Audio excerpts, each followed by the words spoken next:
안녕하십니까, 성문교회 이기회 목사입니다. 오늘도 하나님 나라의 관점으로 읽는 신명기 강해를 시작하도록 하겠습니다. 우리 다 같이 기도하겠습니다. 하나님 아버지 감사합니다. 오늘도 주님의 은혜 가운데 이 시간을 접하며 하나님의 말씀을 받아 하나님의 뜻 분별하며 깨달을 수 있도록 인도하시니 감사드립니다. 하나님의 마음을 우리의 심장 속에 담아서 하나님의 뜻대로 살아갈 수 있는 힘과 용기와 믿음을 허락하여 주옵소서. 하나님께서 이루시는 모든 것이 말씀 속에 있음을 우리가 믿고 말씀이 이 땅 위에 이루어지는 데 저희가 쓰임받을 수 있는 은혜와 축복이 있게 하여 주옵소서. 이 시간을 온전히 주님께 믿고 맡겨오며 예수님 이름으로 기도하옵나이다. 아멘.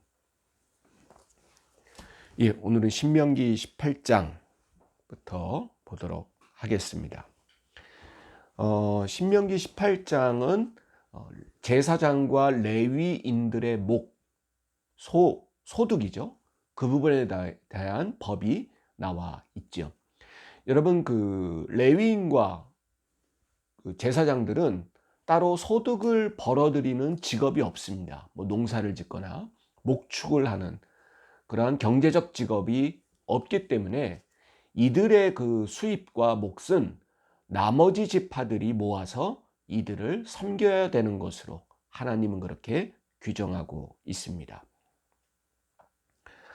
1절 보니까 레위 사람 제사장과 레위의 온 지파는 이스라엘 중에 분깃도 없고 기업도 없을지니, 제가 아까 말씀드렸죠. 어떤 경제적 이득을 취할 수 있는 그러한 몫이 없다는 것이죠. 그들은 여호와의 화제물과 그 기업을 먹을 것이다. 이게 무슨 말이냐면 하나님께 바친 것을, 나머지 지파들이 하나님께 바친 것을 제물을 바치거나 곡물을 바치겠죠. 그것을 일정 정도 이들의 몫으로 띄워준다라는 이야기입니다. 왜 그러냐면 2절 보니까 그들이 그들의 형제 중에서 기업을 가지지 않을 것은 여호와께서 그들의 기업이 되신대요. 하나님이 그들의 기업, 하나님이 그들의 어떤 소득을 마련해 주는 근간이 된다. 나머지 지파들은 뭐예요? 땅이죠, 땅. 땅과 가축이 그들의 기업이 돼요. 근데 이 레위인과 제사장은 하나님이 기업이 된다는 거예요. 그래서 하나님께 온 것을 일부 뭐 해준다는 겁니까? 나눠준다, 띄워준다. 그래서 하나님이 기업이다.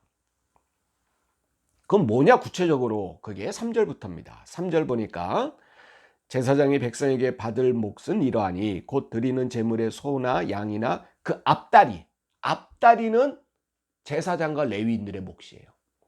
그리고 두 볼과 위, 이것을 제사장에 준다. 근데 여러분, 아니 목사님 그 앞다리 두 발 그 뭐 가져가지고 될까요? 근데 여러분, 재물이 어마어마 많습니다. 예. 여러분 12지파가 재물을 다 가져오고 개인들도 뭐 감사한 일이 있어서 가져올 거 아니에요. 그리고 뭐 회개할 사람도 이런 재물을 가져올 거 아닙니까? 그런 걸 따지면 이게 여러분 간단한 숫자는 아닙니다. 그럼 고기만 먹어야 되냐? 아닙니다. 4절 보니까 또 네가 처음 거둔 곡식, 그리고 포도주와 기름, 그리고 네가 처음 깎은 양털은 옷을, 이들도 옷을 해 입어야 되고, 곡식, 포도도 기름도 있어야 되니까 이런 것도 하나님께 바친 것 중에 일정 부분을 나누어 준다는 것이죠. 자, 그러면 이 레위인이 한 곳에만 있는 것이 아니고 돌아다닐 수 있습니다. 돌아다니는 레위인에 대해서는 어떻게 했느냐? 그게 바로 6절이죠. 이스라엘 온 땅 어떤 성읍에든지 거주하는 레위인이 간절한 소원이 있어 그가 사는 곳을 떠날지라도, 그러니까 이 레위인이 예를 들어서 단지파 속에 살고 있었어요. 단지파 혹은 유다지파에 살고 있었어. 근데 무슨 소원이 있어서 어떤 개인적 어떤 그 형편에 의해서 유다 지파에서 떠나가지고 예를 들어서 무슨 헤브론 지파로 갔다. 그런 경우 어떡하느냐? 그러면은 7절 여호와 앞에 선 그의 모든 형제 레위인과 같이 헤브론 지파 안에서 섬겼던 레위인들과 같이 똑같이 다른 지파에서 온 레위인이라 할지라도 원래 자기 지파 안에 있던 그 레위인과 똑같이 섬기라는 것입니다. 8절에 그 사람의 몫은 그들과 같을 것이요 그가 조상의 것을 판 것은 별도의 소유다. 자, 이렇게 규정이 되어 있고요.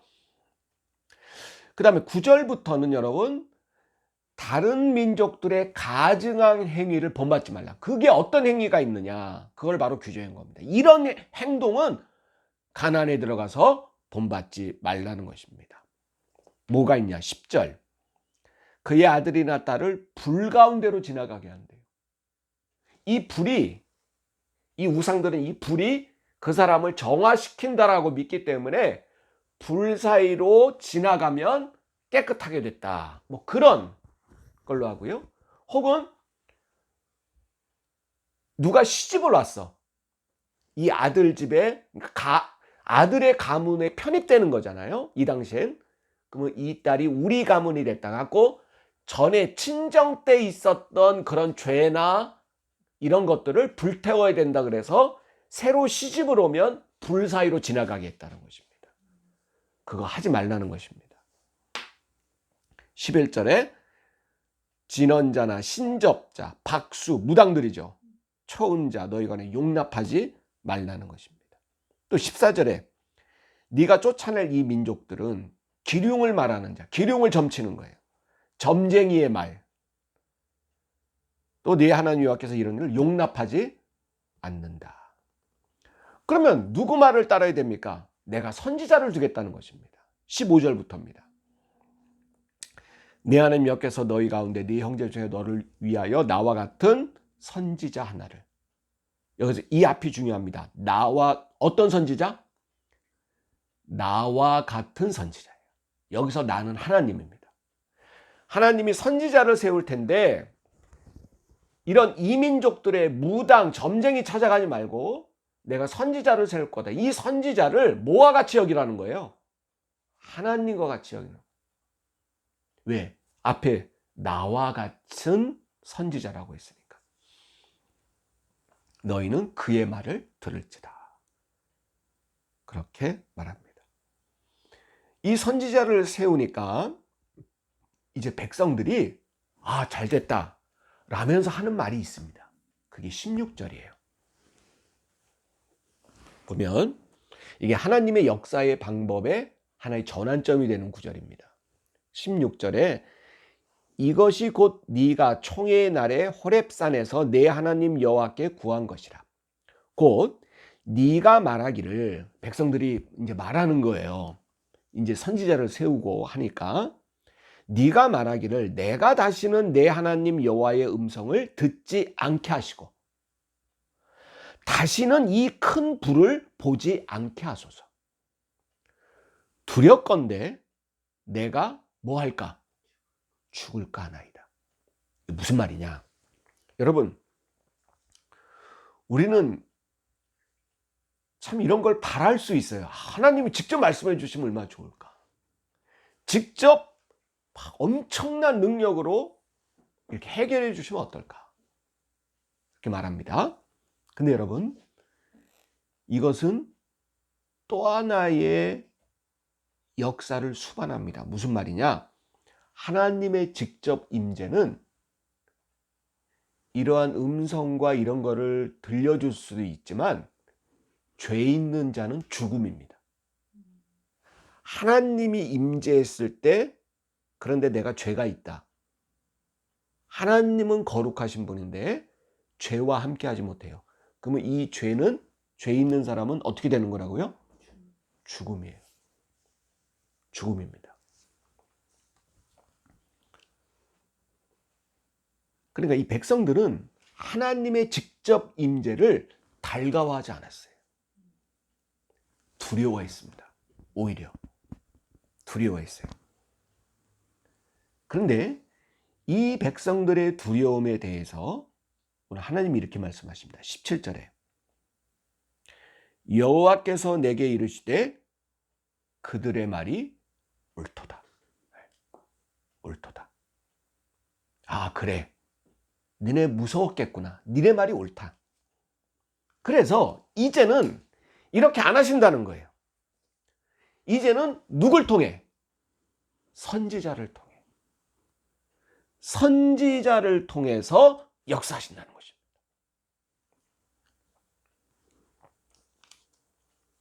그래서 선지자가 하나님의 말씀을 그대로 전해야 된다는 규정이 바로 그 이후에 나타납니다.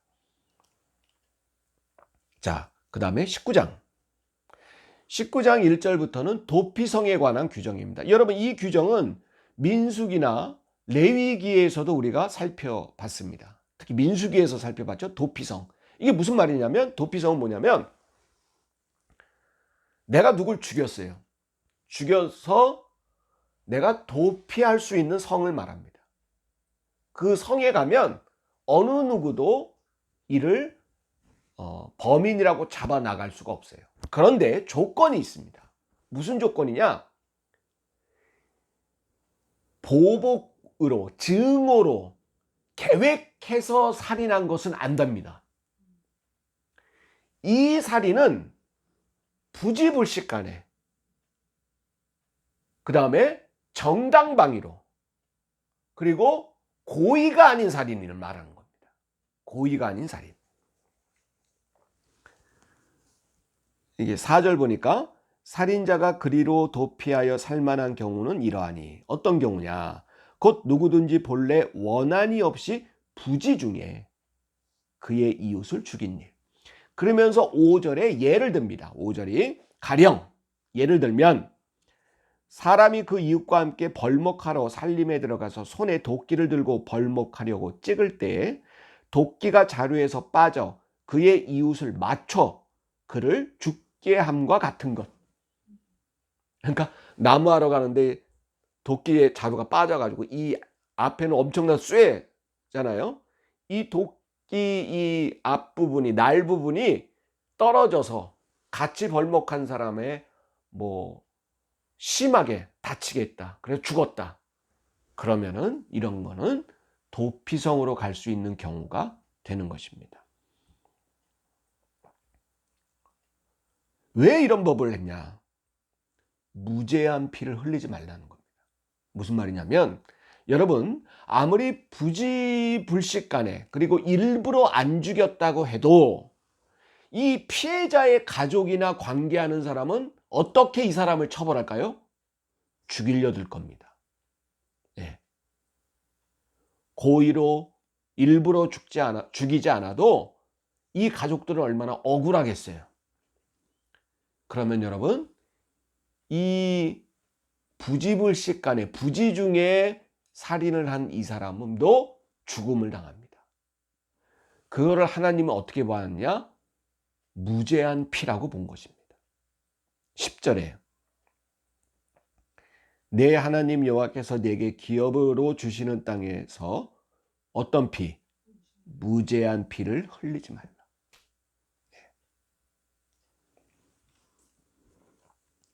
그러면 도피성은 지파마다 하느냐? 아닙니다. 3개만 허용합니다. 3구역으로 나눠서 전체 이스라엘 이 지역 면적에서 골고루 3지역에 도피성을 둡니다. 그래서 자기가 가장 가까운 곳에, 성에 사는 곳에 가장 가까운 성에 도피성으로 들어가면 되는 것입니다. 11절은 여러분, 이러한 경우가 아닌 살인을 말합니다. 그러나 11절, 그러나 만일 어떤 사람이 그의 이웃을 미워하여, 이건 고의적인 거죠. 미우니까 엎드려 그를 기다리다가 일어나 상처를 입혀 죽게 하고, 이런 살인은 안 된다는 거예요.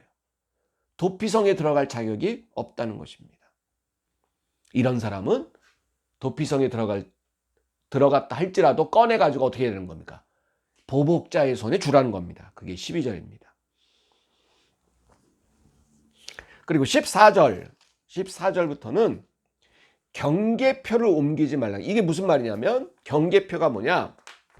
지파 간의 경계선입니다. 하나님이 이제 가나안 땅에 들어가서 각 지파마다 살 땅을 여호수아를 통해서 나눠줍니다. 유다 지파는 여기서 살아. 단 지파는 여기서 살아. 보면 인구 비례가 많고요. 인구 비례가 꼭 맞지는 않지만 인구 비례 내지는 다 하나님의 그 제비뽑기에 그런 여러 가지의 정황으로 하나님이 12지파에 사는 곳을 경계표를 나눠줍니다. 그것을 함부로 옮기지 말라는 거예요. 그게 14절에 나옵니다. 이웃의 경계표를 옮기지 말라. 그럼 15절부터는 여러분 재판에 관한 규정입니다. 특히 증인에 관한 규정인데요. 15절 보니까 사람의 모든 악에 관하여 또한 모든 죄에 관하여는 한 증인으로만 정할 게 아니라는 거예요. 한 사람 증인으로만 그 판결을 내리면 안 됩니다. 왜? 이 한 증인으로 하면 이 증인이 모함할 수도 있고요. 거짓말할 수도 있는데 이 말만 100% 믿고 이 사람에게 죄를 판결할 수는 없다는 겁니다. 그 몇 명이요? 두 명이나 세 명. 두 증인의 입으로나 또는 세 증인의 입으로 그 사건을 확정할 것이다. 여기서 위증에 대한 벌도 내립니다. 16절 만일 위증하는 자가 있을 때, 18절은 모함하는 자가 있을 때 안 된다는 것입니다. 그런데 판결의 원칙은 뭐냐? 형량이죠. 형량의 원칙은 21절입니다. 21절, 19장 21절 내 눈이 긍휼히 여기지 말라. 생명에는 뭐로? 생명으로. 눈에는 눈으로. 이에는 이로. 손에는 손으로. 발에는 발로. 이 사람이 당한 것과 동일하게 형량을 내리라는 것입니다. 이 사람이 폭행해서 내가 눈이 다쳤다. 그러면 이 사람에게 똑같이 눈을 다치게 하는 형벌이 내린다는 것입니다. 오늘 그 앞에 말이 굉장히 중요합니다. 긍휼히 여기지 말라. 이런 악에 대한 죄에 대해서는 하나님은 이건 불쌍히 여기지 말라. 피해자가 받은 만큼 그만큼 똑같이 해주라는 것입니다. 하나님의 재판과 형벌은요, 요즘하고는 조금 차이가 있는데 피해자 중심주의입니다. 피해자 중심주의. 가해자에게는 인권이 없습니다. 가해자에게는. 그러나 피해자와 가해자가 판결되기까지는 하나님은 굉장히 신중하라는 것입니다. 그러나 판결되면 그건 긍휼히 여기지 말라. 얼마나 피해자가 마음이 아프고 이게 됐겠느냐.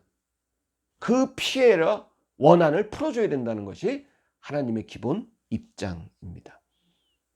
20장은 전쟁할 때의 규정입니다. 전쟁할 때. 전쟁할 때 1절 보니까 첫 번째는 여러분 전쟁할 때는 두려워하지 말랍니다. 왜? 누가 하는 것이니까? 하나님이 하시는 거예요. 1절 내가 나가서 적군과 싸우려 할 때에 말과 병거와 백성이 너보다 많음을 볼지라도 적군이 너무 많아 볼지라도 그들을 뭐하지 말라? 두려워하지 말라. 애굽 땅에서 너를 인도하여 내신 내 하나님 여호와께서 너와 함께 하시느니라. 너와 함께 하시느니라. 그러니까 두려워하지 말라는 겁니다. 이게 첫 번째 전체적인 전쟁에 관한 규정입니다. 하나님이 함께 하신다. 그러니 뭐하지 말라? 두려워하지 말라. 그런데 세부 규정에는 하나님이 하시지만 여러분 군인은 동원되어야 되잖아요. 그런데 면제 규정이 있습니다. 이런 사람은 군인으로 전쟁이 났어도 착출하지 말라는 것입니다. 그게 5절부터인데요.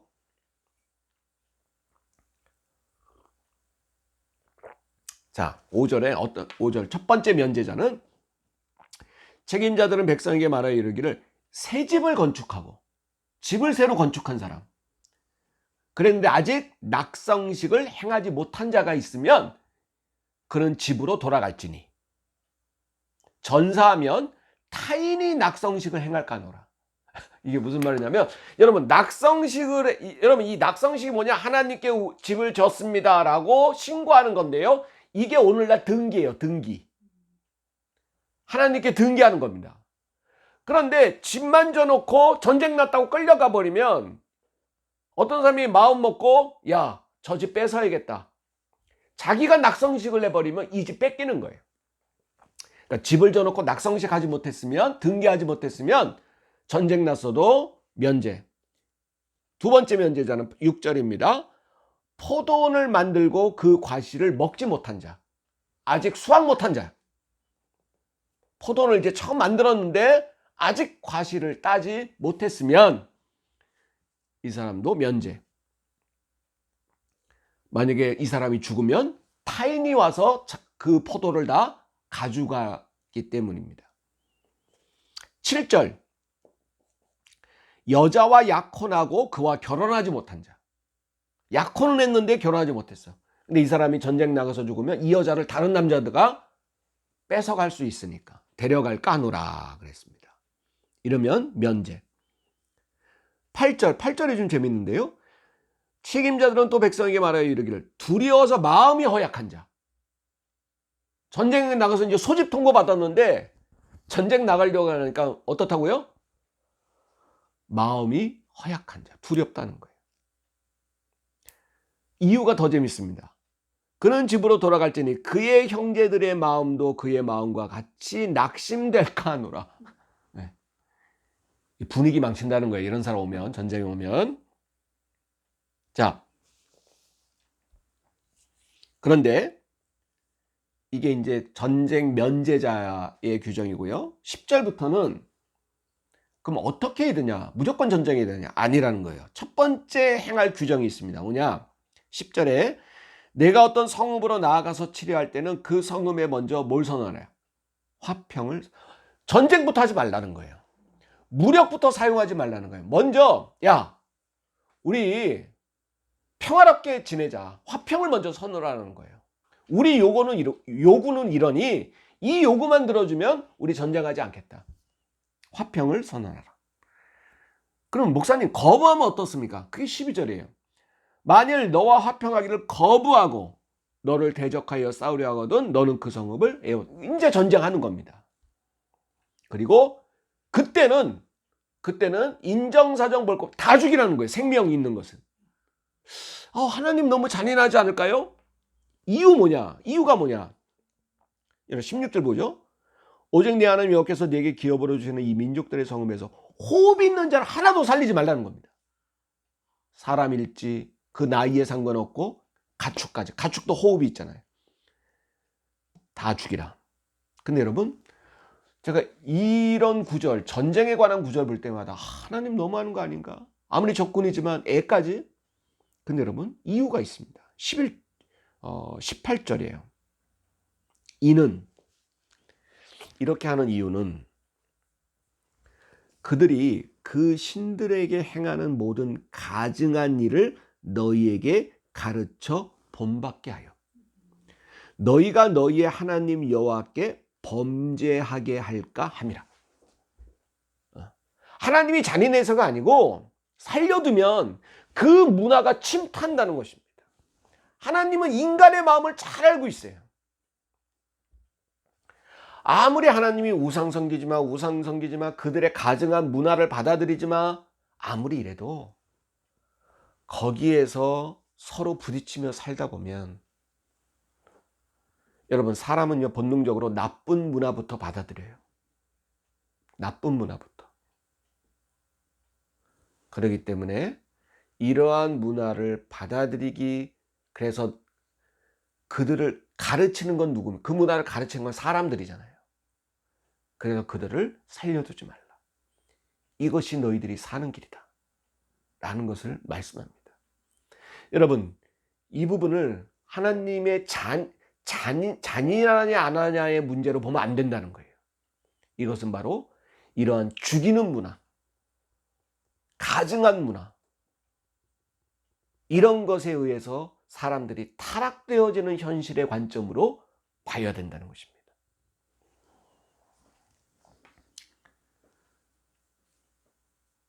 그 다음 21장. 21장의 1절부터 이거 나오는 부분은요, 이겁니다. 절 보시면요. 살인 미제 사건.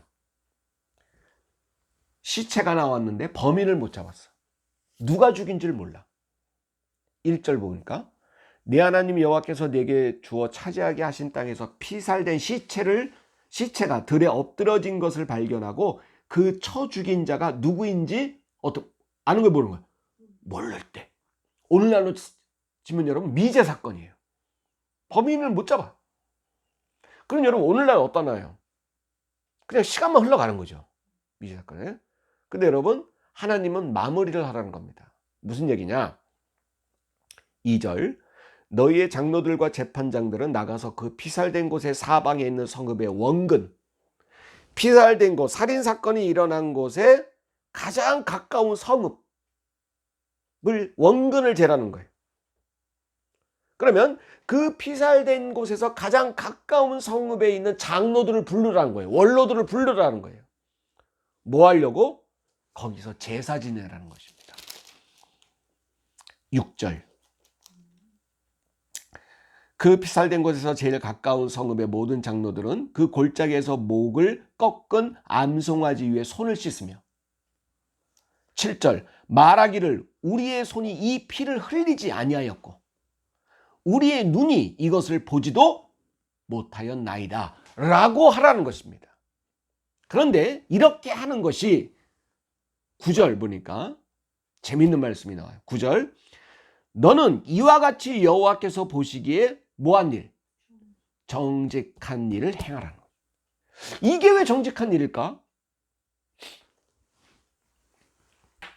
여러분 하나님의 정직은 이런 거예요. 여러분 제가 아까 말씀드렸듯이 오늘날 미제 사건 범인을 못 잡았어. 그러면 그냥 시부지 끝나버리는 거예요. 잡을 때까지 뭐 하다가 공소시효 지나면 끝나는 겁니다. 근데 하나님이 보시기에 정직은 그와 같은 게 아니에요. 목을 꺾은 암송아지 위에서 우리는 범인이 아니고 우리는 이것을 보지 못했나이다. 우리의 죄가 없나이다라고 속량했을 때 범인은 범인으로 남는 거고 피해자는 피해자가 있는 거예요. 죄는 죄대로 그 범인에게 있는 겁니다. 그러니 이 무죄한 피가 흘려진 거에 대해서 하나님은 너희들이 마무리를 지라는 것입니다. 속량을 하는 것입니다. 이게 바로 하나님이 생각하는 정직이에요.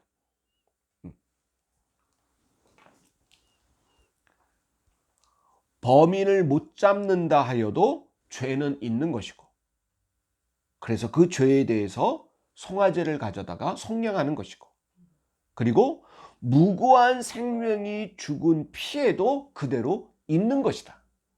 그런 이런 제사를 지내자는 것입니다. 범인을 못 잡는다고 없어지는 게 아니기 때문에 그게 정직이에요.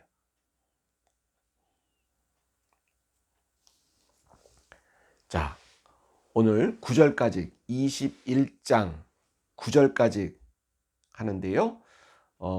이제는 좀 속도가 더 빨리 아마 진행이 될 것 같습니다. 광고를 하자면 다음 주는 좀 휴강을 하겠습니다. 다음 주에 노예 일정이 있는데 제가 임원으로 아마 선출이 될 것 같아서요. 노예 일정 때문에 다음 주 수요일 성경 공부는 휴강하도록 하겠습니다. 여러분들 양해해 주시고 착오 없으시기를 바랍니다. 그럼 주님 가르쳐 준 기도로 마치겠습니다. 하늘에 계신 우리 아버지여, 이름이 거룩히 여김을 받으시오며 나라가 임하옵시며 뜻이 하늘에서 이루어진 것 같이 땅에서도 이루어지이다. 오늘날 우리에게 일용할 양식을 주옵시고 우리가 우리에게 죄 지은 자를 사하여 준 것 같이 우리의 죄를 사하여 주옵시고 우리를 시험에 들게 하지 마옵시며 다만 악에서 구하옵소서. 대개 나라 원세와 영광이 아버지께 영원히 있사옵나이다. 아멘. 예, 감사합니다.